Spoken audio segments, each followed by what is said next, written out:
tengeneza kabati vizuri tu. Mungu naye si Asmani. Nikapata mteja nikaliuza. Ngapi? 400,000. Sijakaa vizuri. Mara ghafla mbele yangu akapita mdada mwenye makalio makubwa. Bas, mekwisha. Kuna nini tena? Kuna nini tena? Ni issue. Unajua issue haikuwa makalio makubwa. Yule dada tatizo alikuwa ni mweupe.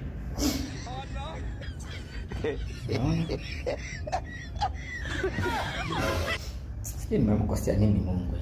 Mimi sio hata nimemkosea nini Mungu. Alafu sasa sijui ameniroga yule.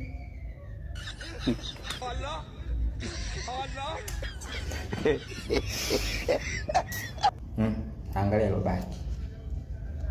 Angalia. Yeah. Kwenye 400,000.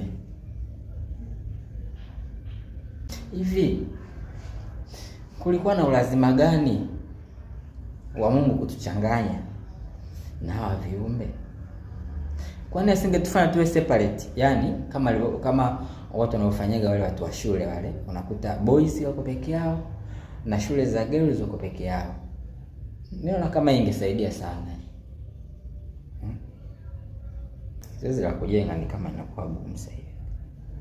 Sioni kinunua matofali kabisa. Sioni kama nitanunua simenti. Popote nitakapokutana na mdada mwenye makalio makubwa, kama unajua wewe dada ni mweupe, wadada weupe hasa